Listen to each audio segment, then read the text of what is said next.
Caminhando pelas ruas e praças da nossa cidade, encontramos verdadeiros tesouros da nossa história. Um deles é esse aqui, a antiga sede do governo municipal e que hoje está em processo de restauração e reforma.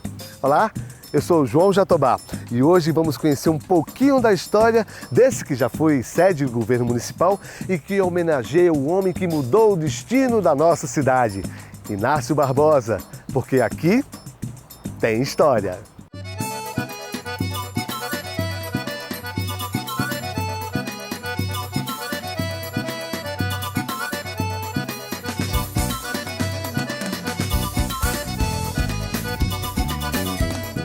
E o nosso convidado de hoje vai falar um pouco sobre a história do fundador da nossa cidade e dar alguns spoilers sobre o livro que ele lançou, Eco da Belle Époque em Aracaju, doutorando Jefferson Cruz. Tudo bom, Jefferson?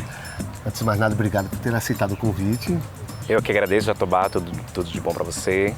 Olha, antes de mais nada, eu gostaria de saber um pouco sobre a história desse prédio, né? O que é que significa para a cidade esse palácio, o Palácio Inácio Barbosa? Bem, o Palácio Inácio Barbosa foi construído na década de 20, eu acredito que foi em 1922, né, no governo do presidente Graco Cardoso, quando ele tinha na intendência seu irmão, o Ronald de Santa Flor Cardoso.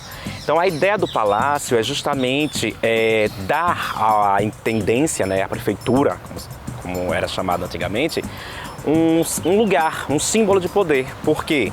Porque na monarquia, né, os palácios eles refletem o poder da realeza, o poder dos reis. Mas isso não foi diferente também na República. Tá? Os governantes da República precisavam ter lugares para morar e ao mesmo tempo representar os seus poderes.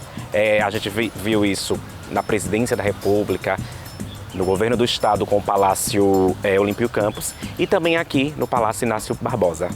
E quem foi Inácio Barbosa? Né? Muita gente, né, a gente fala muito dessa coisa da mudança da capital tal, e ele foi...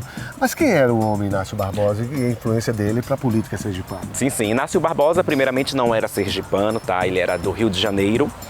Porque naquele período, Jatobá, no período do Império, os presidentes da província, o que equivale hoje a governador do estado, eles não eram naturais dos estados em que presidiam, né? O imperador mandava, escolhia um representante, né, que não tivesse ligado às oligarquias. Isso foi seguido pela República também, né? Não. Com a República já foi governadores do próprio estado. Mas no Império, ele era escolhido a dedo pelo imperador, né? Não era do estado, como eu estava falando, porque o imperador queria alguém que fosse livre do partidarismo político das províncias daquele período. Então, Inácio Barbosa vem do Rio de Janeiro com a missão de governar Sergipe. Tá? Então, ao chegar aqui, ele tem essa ideia de transferir a capital lá de São Cristóvão para Aracaju e teve apoio do Barão de Maruim, mas também ele encontrou muita resistência. Ele morreu jovem, morreu aos 33 anos de idade, em instância, né, ao que indica de febre amarela. E o interessante, Jatobá, é que não há nenhuma foto, nenhum registro fotográfico dele. Porque, segundo dizem, o Inácio Barbosa ele era mestiço, ele tinha uma pele mais escura.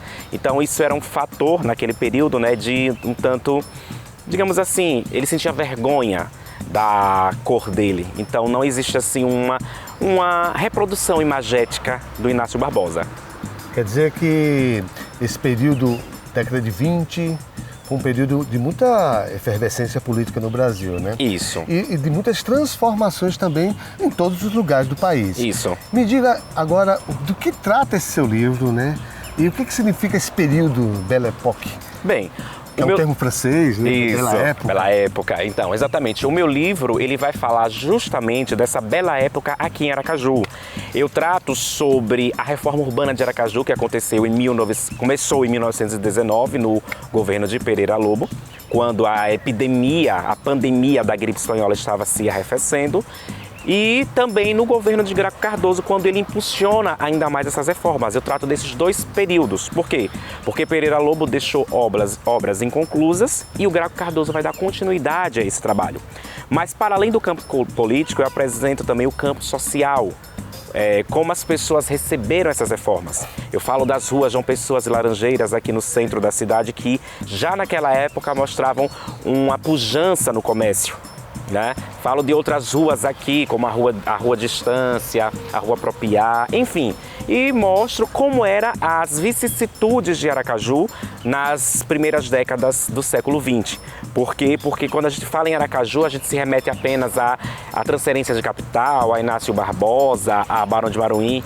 Damos um salto até a década de 30, na Segunda Guerra Mundial, mas nos esquecemos dessas primeiras décadas da República, que foram tão importantes, não apenas para o cenário brasileiro, né? Aliás, para o cenário lá do Sul, porque estuda-se muito, o Rio de Janeiro, São Paulo, mas foi importante para o Brasil como um todo, que as cidades começaram a se transformar. E Aracaju entrou nesse período de uma forma um tanto tardia, mas ele acabou recebendo os ecos dessa bela época. Então é um trabalho bem completo aí, bem minucioso sobre essa época. Isso, é um trabalho bem completo, né? Bem minucioso, porque além de tratar dessas questões políticas, porque felizmente ou infelizmente a política ela tem digamos assim, uma importância no transcorrer dos fatos, mas também eu apresento como as pessoas receberam essas transformações. Muito bom, Jefferson. Entender o passado e ver os reflexos dele no presente, né?